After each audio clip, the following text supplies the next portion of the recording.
दोस्तों इस सेशन में हम लोग बेसिकली ग्रेविटेशनल पोटेंशियल एनर्जी के बारे में चर्चा करेंगे। पोटेंशियल एनर्जी बेसिकली हमने डिस्कस किया था लास्ट सेशन में कि दो टाइप्स की हम पढ़ने वाले। इलास्टिक पोटेंशियल एनर्जी हमने लास्ट सेशन में डिस्कस किया था। इस सेशन में हम लोग ग्रेविटेशनल पोटेंशियल एनर्जी की डिस्कशन करेंगे। बेसिकली ग्रेविटेशनल पोटेंशियल क्या होता है मित्रों, अगर आप बात करें for the two particle system, अगर हमारे पास दो मासेस हैं, एक m1 और एक m2, और उनके बीच में सेपरेशन r है, तो ग्रेविटेशनल पोटेंशियल होता है -G m1m2/r। ये माइनस साइन जो रिप्रेजेंट करता है वो आपके ग्रेविटेशनल अट्रैक्टिव नेचर को रिप्रेजेंट करता है। यस, कि ग्रेविटेशन हमेशा जो होती है मित्रों वो हमेशा अट्रैक्टिव नेचर की होती है। तो हमारे पास दो मासेस हैं, एक m1 मास है, एक m2 मास है। Both f12 and f21 are going to be like attract each other. इसलिए फोर्स, ग्रेविटेशनल फोर्स हमेशा एक दूसरे को अट्रैक्ट करती है, इसलिए यहाँ पे नेगेटिव साइन यूज करते हैं।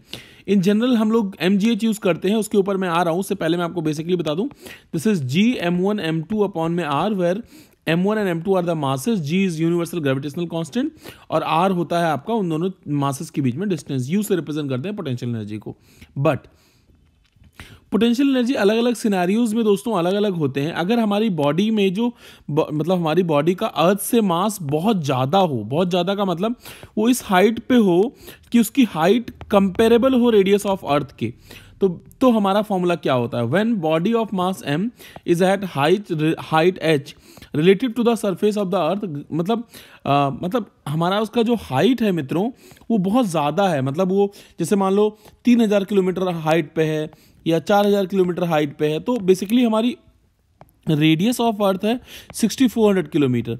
तो कुछ किलोमीटर्स की हाइट में है, तो उस टाइम पे हम रेडियस ऑफ द अर्थ को इग्नोर नहीं कर सकते। तब हम लोगों को फॉर्मूला यूज करना है mgh। आप देख सकते हैं that is mgh upon 1 plus h/r, where h is the height of the body, yes दोस्तों, and r is the radius, g is like gravity, acceleration due to gravity, that is 9.8 metre per second square, that is known as acceleration due to gravity.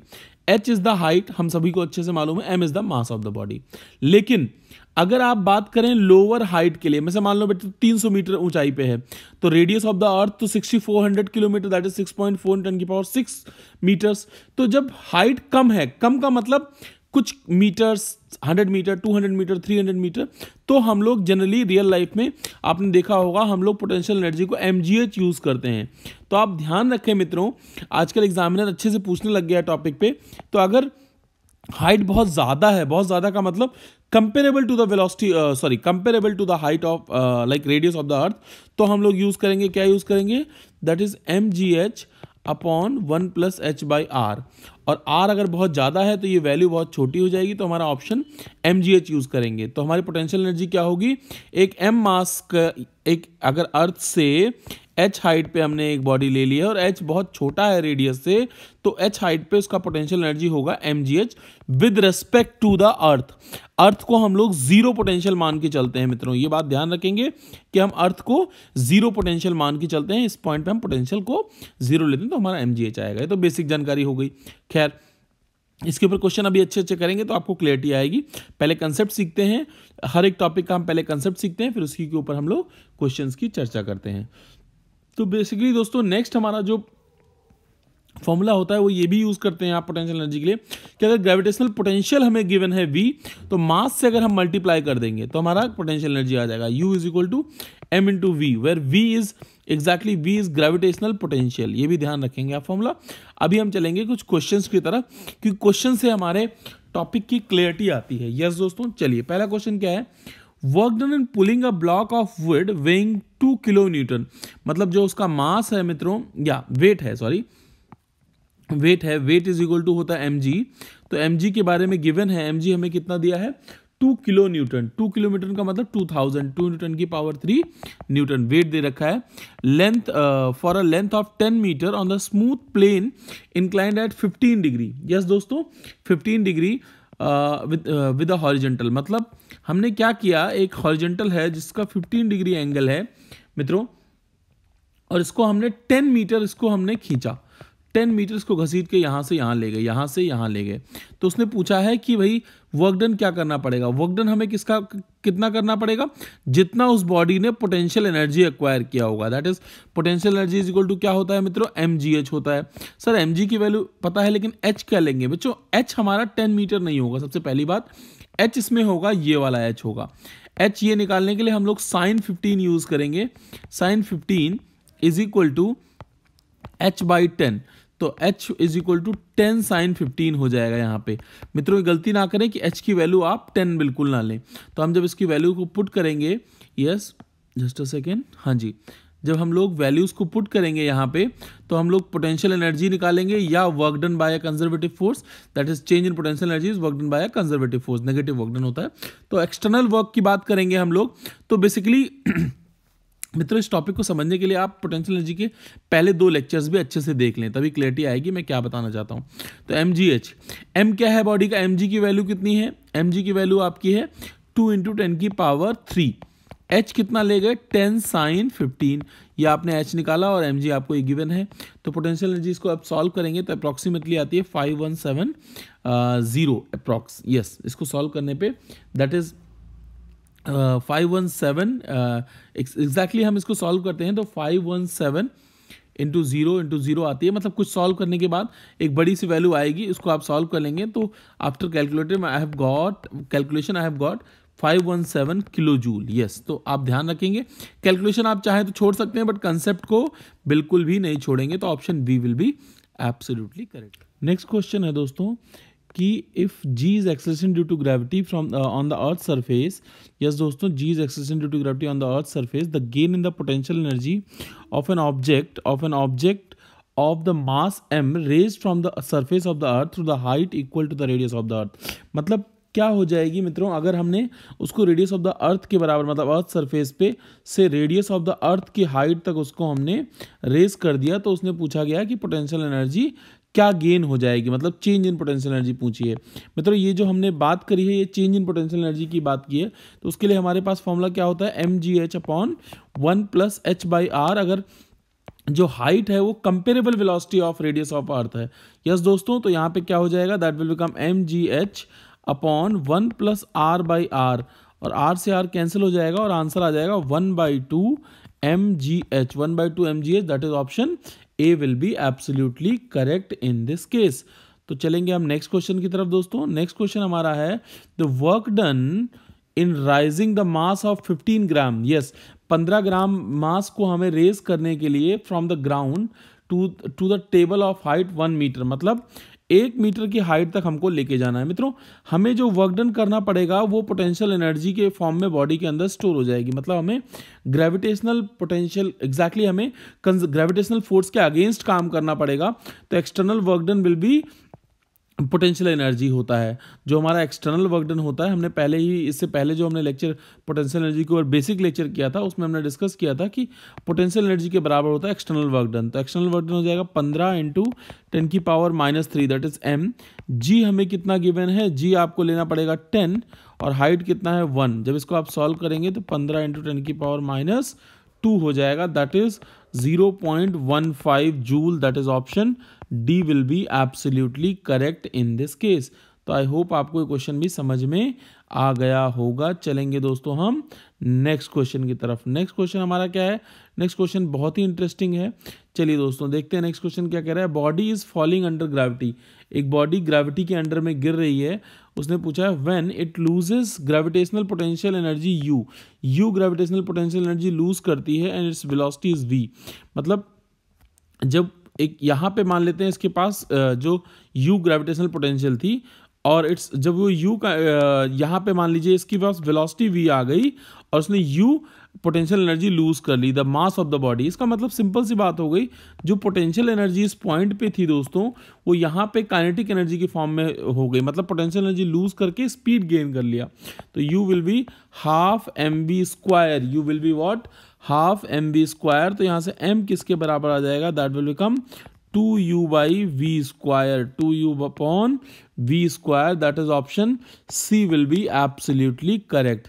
तो I hope आपको ये question भी समझ में दोस्तों आ गया होगा। चलेंगे नेक्स्ट क्वेश्चन की तरफ। नेक्स्ट क्वेश्चन थोड़ा सा इंटरेस्टिंग है, क्वेश्चन क्या है, the mass of the bucket containing 10 kg water, yes मतलब containing water 10 kg, what is the work done in pulling up the bucket from the well of depth, एक कुएं से 10 metre की गहराई पे है, उससे हमें पानी खींचना है, if water is pouring out with a uniform rate with from the hole on it, मतलब बकेट जो हमारी है उसमें से पानी लगातार गिर रहा है, मतलब लीक हो रहा है, एग्जैक्टली ये कहना चाहता है, और ऊपर आते आते 2 kg पानी उसने लूज कर लिया of water from while it reaches to the top, तो कितना हमें वर्क डन करना पड़ेगा। आपको पता है वर्क डन जो एक्सटर्नल होगा वो चेंज इन या गेन इन पोटेंशियल एनर्जी के बराबर होगा जो वर्क डन करोगे। अब ये मास क्या लेना है, यही यहाँ पे इंटरेस्टिंग फैक्ट है दोस्तों। देखिए 10 kg का पानी वहाँ पे हमने जो नीचे था, हमने जब बॉडी नीचे से हमने स्टार्ट किया 10 kg का पानी था, मतलब नीचे की तरफ जब वो लोअर पॉइंट पे था तो उसका जो वेट था वो 10 × g था, मतलब 100 न्यूटन वेट था नीचे की तरफ, और जब उसको अपर पॉइंट पे लेके आए तो कितना 2 kg उसने लूज कर दिया। अगर 2 kg उसने लूज कर दिया तो हमारा कितना आ जाएगा 8 × 10, तो हमारा आ जाएगा 80 न्यूटन। तो ऐसे केसेस मित्रों हम लोग जनरली क्या करते हैं, वैसे इसको इंटीग्रेशन से भी सॉल्व कर सकते हैं लिमिट लगा के, बट एक बेसिक तरीका है, आप एवरेज निकाल लो, अप्रॉक्सीमेटली करेक्ट आंसर आ जाएगा। तो एवरेज निकालेंगे तो कितना आ जाएगा 180 divide by 2 that is equal to 90। तो वर्क डन mg की वैल्यू कितनी आ गई बेटा 90 आ गई, और कितने हाइट तक हमने उसको रेज किया है 10, तो आपका आंसर हो जाएगा 900 joule, that is option c will be absolutely correct in this case. तो आई होप आपको ये क्वेश्चन अच्छे से समझ में आ गया होगा, थोड़ा सा इंटरेस्टिंग क्वेश्चन था और आपको कंसेप्ट भी क्लियर करने वाला क्वेश्चन था। चलेंगे दोस्तों नेक्स्ट क्वेश्चन की तरफ। नेक्स्ट क्वेश्चन क्या कह रहा है, a rod of mass m and length L is lying on the horizontal table, the work done making stand on one end। Yes दोस्तों मान लीजिए एक टेबल के ऊपर एक रॉड पड़ा हुआ है, यस दोस्तों एक हमारा रॉड ऐसे पड़ा हुआ है, इस रॉड को हमें उसी टेबल के ऊपर ऐसे वर्टिकल पोजीशन में मतलब खड़ा करना है, तो फिर क्या होगा। देखो दोस्तों हम इस टेबल को रेफरेंस मान लेते हैं और टेबल पे potential energy, initial potential energy क्या हो जाएगी 0, और जब आप रॉड को खड़ा करेंगे तो उसके हमेशा सेंटर ऑफ मास को, देखो मास पे कोई फर्क नहीं पड़ेगा बट सेंटर ऑफ मास कितना शिफ्ट हो जाएगा ऊपर, अगर L लेंथ का रॉड था centre of mass L/2 shift हो जाएगा। तो फाइनल पोटेंशियल एनर्जी हमेशा, अगर ऐसा यूनिफॉर्म बॉडी हो, जो यूनिफॉर्म बॉडी हो, तो उसका पोटेंशियल एनर्जी कैसे निकालते हैं दोस्तों mgh, और h हाइट किसकी लेते हैं रेफरेंस से, सेंटर ऑफ मास कितना शिफ्ट हो गया, दैट में बी अपवर्ड दैट में बी डाउनवर्ड, तो कितना शिफ्ट हो गया यहाँ पे L/2 शिफ्ट हो गया, तो आपका क्या आ जाएगा mg L/2 आ जाएगा u फाइनल। तो work done is equal to change, external work done is equal to u final minus u initial, तो हमारा u फाइनल क्या हो जाएगा mg इंटू L/2, इनिशियल आपका 0 है, तो आंसर आपका आ जाएगा mg into L/2, that is option V will be, option b will be absolutely correct in this case. तो आई होप आपको क्वेश्चन भी समझ में आ गया होगा। चलेंगे एक बहुत ही इंटरेस्टिंग क्वेश्चन के ऊपर, इसी पे बेस्ड है लेकिन थोड़ा ट्रिकी है। Of mass 400 gram is pivoted at the one and displaced through an angle of 60 degree, the increase in is potential energy, मतलब 60 डिग्री इस 1 मीटर की स्टिक को हमने ऐसे ऊपर उठाया तो कितनी पोटेंशियल एनर्जी इंक्रीज हो गई, क्वेश्चन कहना चाह रहा है। मित्रों मान लेते हैं इसकी लेंथ L है, अभी L की वैल्यू हमें 1 दिया हुआ है, we will put this value after some time, लेकिन पहले हम इसको अप्लाई करते हैं। देखो दोस्तों अगर आप ध्यान समझें तो 1 मीटर है, हम इसके सेंटर को, सेंटर ऑफ मास, जैसा कि हमने पहले वाले क्वेश्चन में देखा, सेंटर ऑफ मास को हम लोग बेसिकली यहाँ पे सपोज कर लेते हैं और इसको हम लोग रेफरेंस पॉइंट मान लेते हैं, मतलब यहाँ पे पोटेंशियल एनर्जी 0 होगी। अब सेंटर ऑफ मास आप देखें ध्यान से तो ये उठ के यहाँ पे आ गई है, मतलब सेंटर ऑफ मास थोड़ा सा शिफ्टिंग हो गई है, ये वाला पॉइंट। अगर हमें ये वाली वैल्यू निकल जाए, मतलब अगर आप जूम करके इसको देखें तो अगर हमारी ये वैल्यू निकल जाए तो ये हमारी L/2 है, अगर हम ये छोटी वाली वैल्यू निकाल लें तो L/2 में से ये वाली मान लीजिए h हाइट हम मान लेते हैं ऊपर से, तो h हाइट हमारी निकल जाए तो L/2 माइनस h जो होगी वही हाइट मतलब चेंज आया है उस क्वेश्चन में। तो चलिए दोस्तों कैलकुलेट करते हैं कैलकुलेशन से। अगर हम ध्यान से देखेंगे इसको तो हमें समझ में आएगा कि भैया हमारा जो सेंटर पॉइंट ये वाला है, this is this one, this angle is 60 and this is h height, ये हमारी लेंथ होगी L/2। तो अगर आप ध्यान से देखें इसमें हम लोग cos 60 लगाएंगे, यस cos 60 हमारा कितना हो जाएगा, cos 60 हो जाएगा h/L/2, h/L/2, तो मतलब L/2 इंटू cos 60 भी होता है 1/2, मतलब ये हो जाएगा L/4, L/4 आ गई हमारी हाइट, इतनी हाइट आ गई। तो कितना हाइट का चेंज आया, देखो ये वाला पॉइंट हमारा इनिशियल था, यस, और ये वाली पॉइंट, ये पूरी लेंथ कितनी थी, L/2 थी, और ऊपर से h की वैल्यू कितनी है, L/4 है। तो कितनी हाइट की चेंज आएगी, L/2 माइनस L/4, तो आपका L/4 हाइट ऊपर चला जाएगा। तो हमारा जो चेंज इन पोटेंशियल एनर्जी आएगा वो आएगा mg इंटू ये वाली हाइट, इसको x नाम दे देते हैं, तो mg इंटू एक्स हो जाएगा change in potential energy, m into g into x, x की वैल्यू L/4 है, m हमारा कितना है, चलिए अब सारा डाटा पुट करेंगे। m हमारा हो जाएगा 400, g हम 400 डिवाइड बाई 1000 क्योंकि ग्राम्स में है, g हमारा 10, L 1/4, ये 0 से 0 कैंसिल हो जाएंगे और 4 से 4 कैंसिल हो जाएगा, आंसर हमारा क्या आ जाएगा, 1 जूल आ जाएगा।